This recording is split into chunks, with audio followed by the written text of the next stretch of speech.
What's up, YouTube? This is Kenyon, your boy Kenyon. I'm going to give you a review of Menke Trucking, located in Leavenworth, Indiana. I chose that company, one, because they were promising 2,800 to 3,000 miles a week. And their orientation was short. We're going to get to orientation. The orientation was short. That's another selling point. And let's start talking about the orientation. Orientation was, honestly, it was very lackluster. Not the typical orientation you would go to when it comes to a truck company. It was bad. It was bad. It was bad. Let's start for starters. Now, when I started, he didn't pay for orientation. You didn't get no orientation pay. You just came over there 8 hours. You know, you spent the first day 8 hours there. 8 hours there, no pay. Then you kind of burn half a day the next day. But the first day, what's going to happen? You're going to sit down with Trudy and Jared. You're going to sit down with the owner of the company, Craig. And they're going to tell you all the things you want to hear. They're going to tell you, if you run the clock the way you're supposed to, the way we want you to run it, you know, there should be no reason why you shouldn't get 2,800 to 2,000 miles a week. And that's coming from Trudy and Jared. We're talking about home time. I said, well, I was willing to be flexible. I said, if being home every weekend is what I was told, but if you want every other week, I can swing it. But it's whatever's convenient for you. Whatever is more works out better for you. So they told me every weekend. It would work better for them.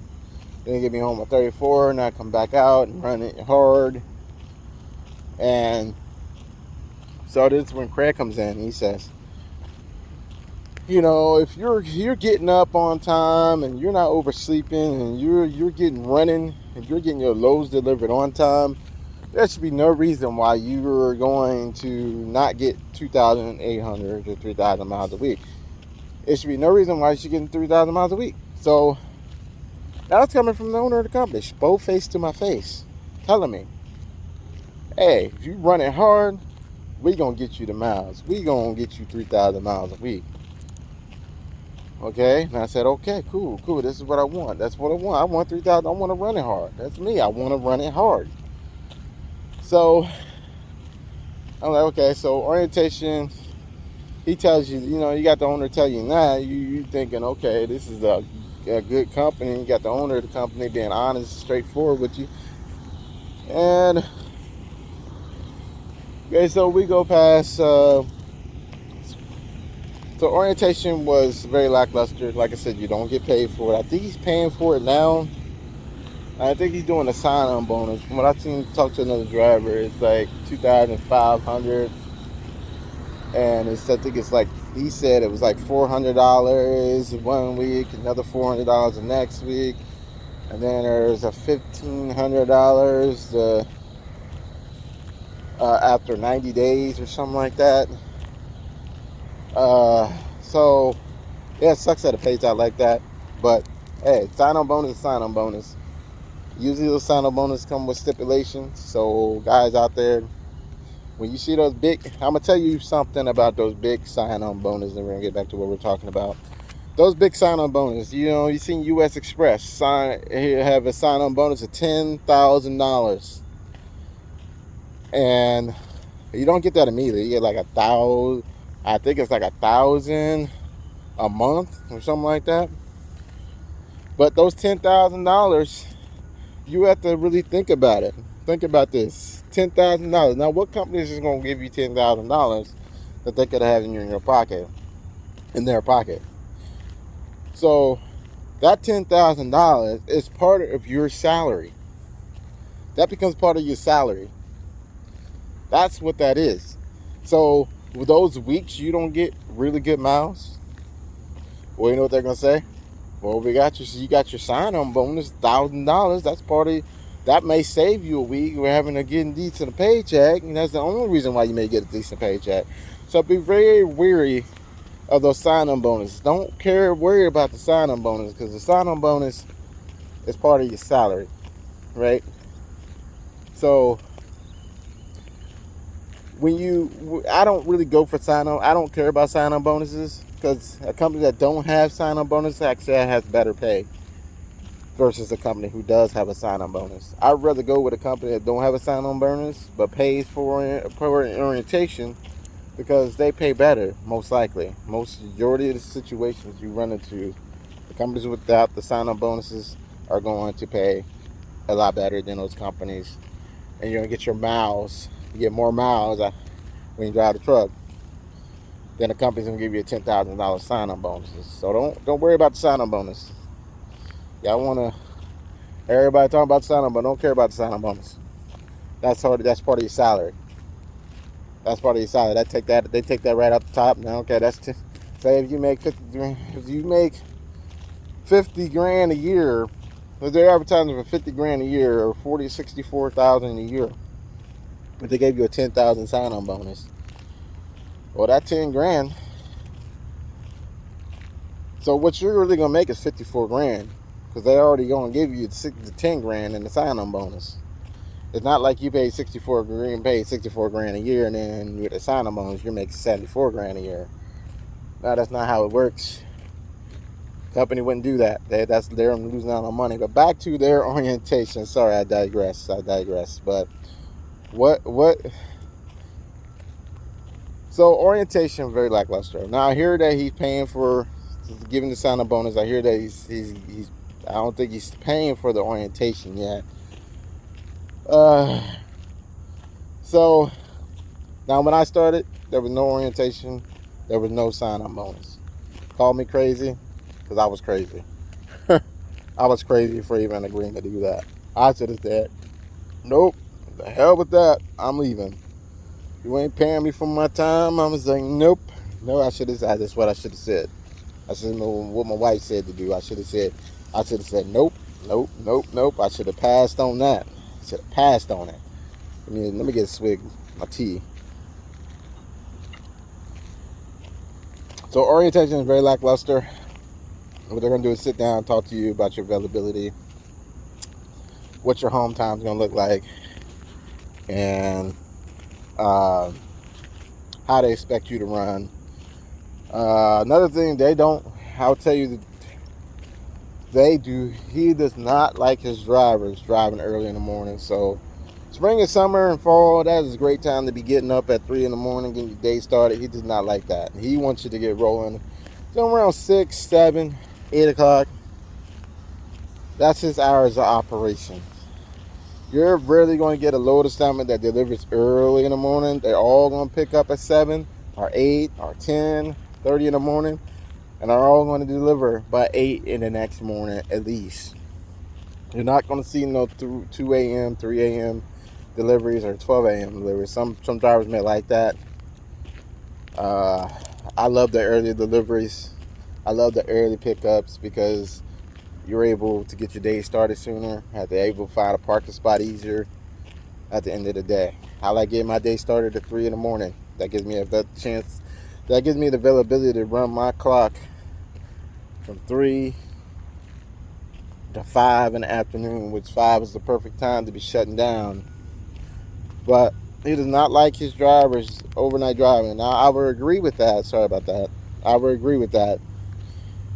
Only in the winter, because I don't get my day started until 7 a.m. in the winter. When it starts getting freezing outside, when temperature starts going 32 below at night, you won't see me getting up at 3 in the morning to go driving. I don't care if the roads are dry and clear and it's just cold outside.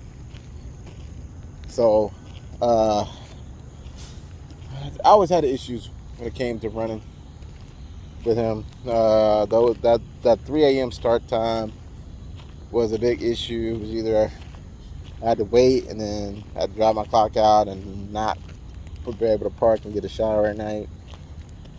Okay, so moving on past orientation. So I started doing the over the road.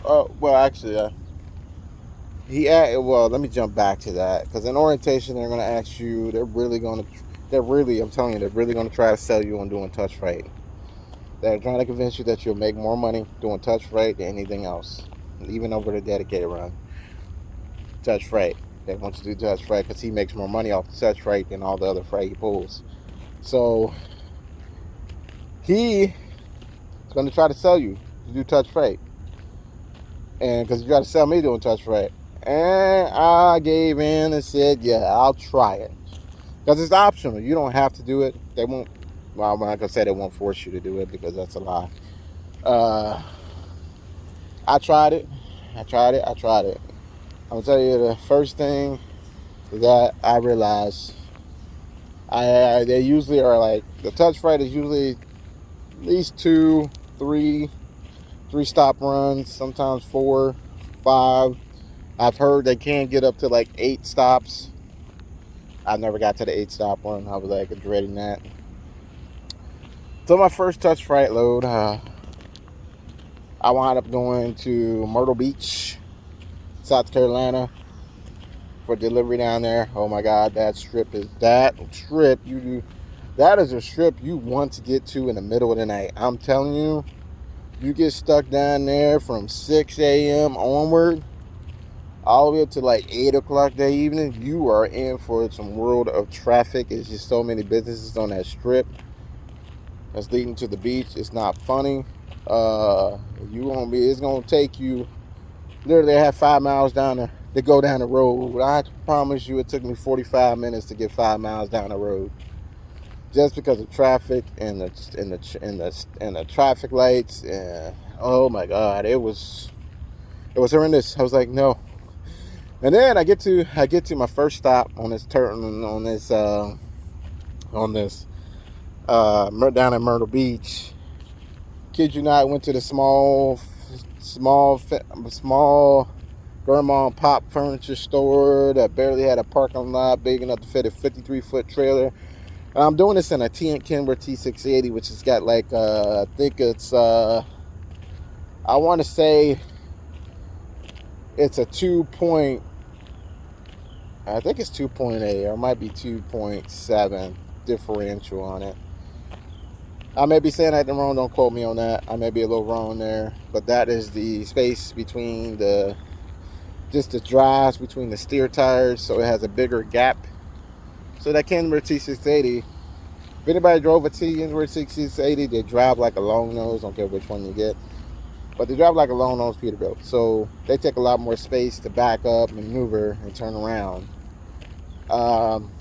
So I'm doing this, backing into this freaking parking lot that I'm telling you, it's off of just a 2-lane road, one way in the one direction, another way in the next direction.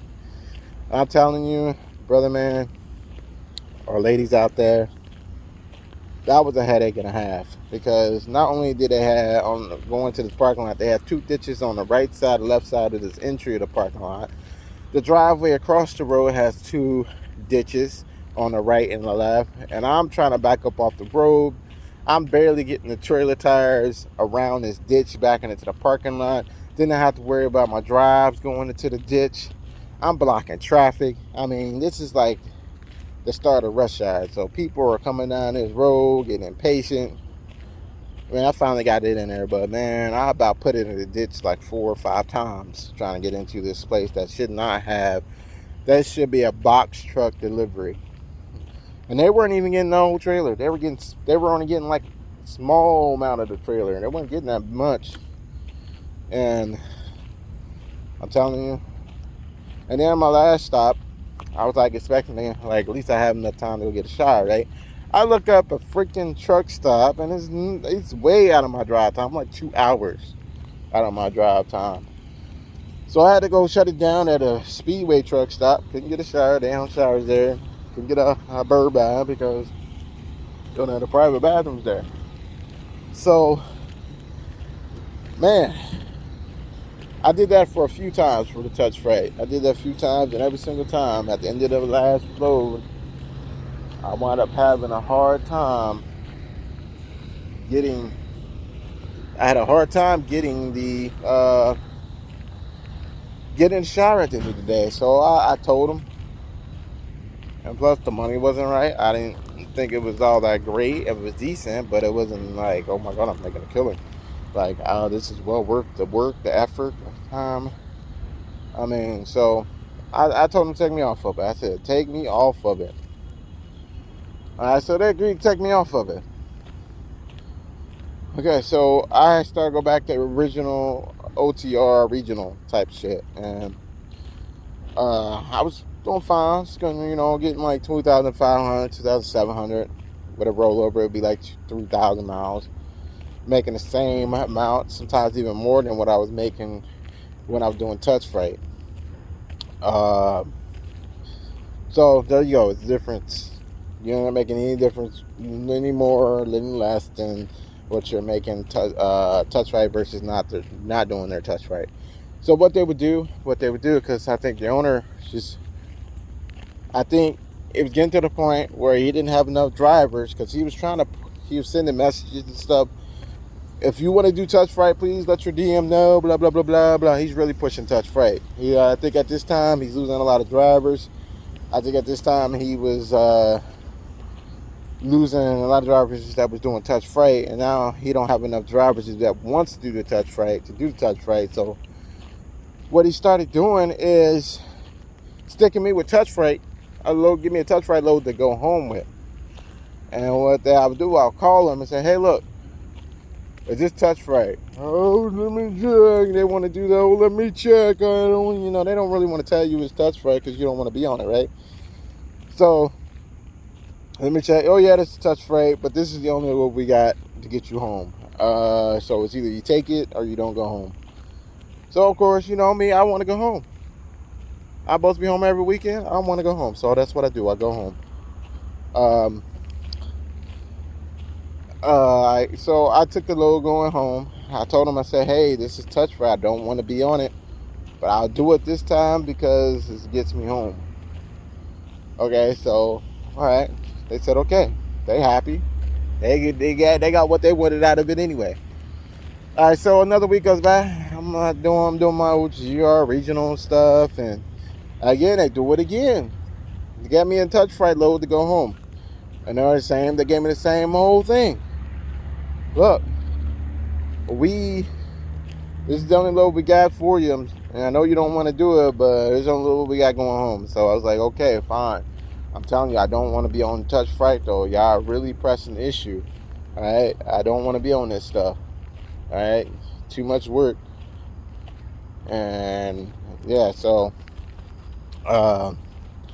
somebody didn't want to be on it. They're trying to force it down my throat. Say, what he wants to do is he's want to break you. He wants to say, oh, you can make more money. I'm gonna show you how. So what he does is he gonna force you to do it. He gonna try to slide them on in there and say, look, see what you made better money. You're better money. Now you just need to keep doing it and you'll make even more money. That ain't the case, y'all. That ain't the case. I'm telling you, like I said, when I went back to OTR, but I was doing the touch freight completely, I was making, if not the same, if not more than what I was making in touch freight. And it just wasn't worth me tearing up my body to go do touch freight. I'm sorry. I'm not young spring chicken anymore. I'm not 25. I'm not 21, my body's feeling it from all the years I ran cross country. So, yeah, my body is not the same as it was my spring chicken days. So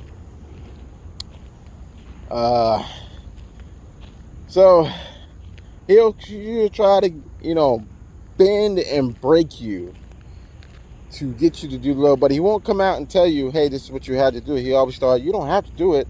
It's just we just, didn't have another load to get you home, and that was the downturn. So, you don't have to do it, but and at any time, he's gonna force it on you. He's gonna force it on you. He's gonna try to get you to bend the break. And that's the thing, I didn't bend the break. I kept telling him, look, I don't want to be on it. I don't want to be on it. So after that, they took me off completely.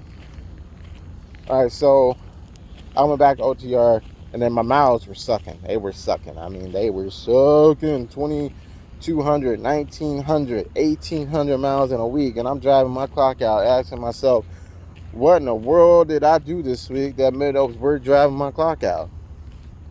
What in the world did I do? I mean, I spent a lot of time sitting and waiting. Oh my God, it was terrible. So I was like, I'm at my wit's end. I done told them about the miles. I talked to them about my miles. I done, did what I can to voice my disappointment with the miles. Send the messages over their little tablet and stuff, voicing my displeasure with the miles. And even calling my dispatcher, hey, what's going on with these miles? Blah, blah, blah, blah, blah, blah, blah, blah. So they'll give you a bunch of runaround and whatnot. So then what would happen is, okay, so my wife's been trying to tell me to get on their little dedicated run. Okay. My wife told me to get on the dedicated run. So I was like, okay, I'll try it. I don't want to really do dedicated, but I'll do it just to give me the miles. So what I did, I asked him about it. I said, hey, what about your dedicated run? I know you got a dedicated run to Pennsylvania. Can I get on that? Yeah, I have an opening for it. They said, yeah, we got an opening for it. You want to do that? You get more battered miles, more predictable miles. You can get 2,700 miles a week on that, or 2,800, and then for the rollover, it's 2,800. 3,000. I said, okay, cool. That's what I want to do. So let me get another flare. So, they got me on the dedicated run. And everything worked out. All right? I'm going to Pennsylvania to Indiana, Pennsylvania, Indiana. Occasionally get a night home between going to Pennsylvania and Indiana. I'm telling you, everything was working out peachy and perfect. I was really enjoying that route. And I was able to get rolling at 3 in the morning and get my whole day done and being productive. Okay. Then all of a sudden, they supposedly slowed down at that dedicated route. So, my mouth started sucking on that run. I'm like, what the heck is going on here? It's not supposed to be a dedicated account. This is never supposed to happen on a dedicated account unless you lost the client. I was like, okay, so, well, then they took me off of that. They put me on a dedicated Maryland run, which was working out good. And actually they booted me off. There was this new guy that lived in West Virginia. I don't think he still works for them anymore. I don't think he even worked for them long, because I seen his truck up at TA on exit 11 off of I believe it's 70, and right before you hit the West Virginia state line, I seen his truck. I said, that's got to be him. His bobtail, the trailer is nowhere to be found. I think he dumped the truck at that TA and just said, screw it. I don't know what the issue was, but I don't know. That's my speculation. I don't know if that's really what happened, but that's my speculation. The truck was empty. But anyway, he booted me. All right, so I was going to the terminal to pick up a load that they had put on me that goes to Pennsylvania. So I'm like, cool. I was going to the terminal to pick it up. Man, by the time I get to the terminal, they took that load off me, and they gave it to that guy. I asked him, where are you going? Are you going East Penn?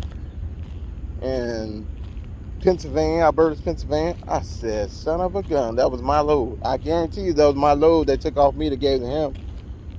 Had me sitting there waiting for a freaking load. Another load that was going there. I was like, they should have gave him that load. I was already on it. And the other time, they don't want to make changes to load, but they took me off of that, gave it to him, booted me off that route, and then gave me a Maryland load. That's when they had me going from Maryland to Indiana to Maryland. It was, I hate, by the way, I hate Maryland. I hate Maryland with a fiery passion. They're all assholes down there. Excuse my language, but Maryland, once you cross that state line, you have got to be aggressive when going to Maryland. You cannot be like passers. They will take advantage of you driving up and down that road. They will freak you. You cannot be nice in Maryland. You see that space, you gotta take it. You gotta take it. No ifs, ands, buts about it. And you gotta cut people off. You gotta double. It's crazy. I hate driving to Maryland. Maryland sucks. They had me doing that. And so,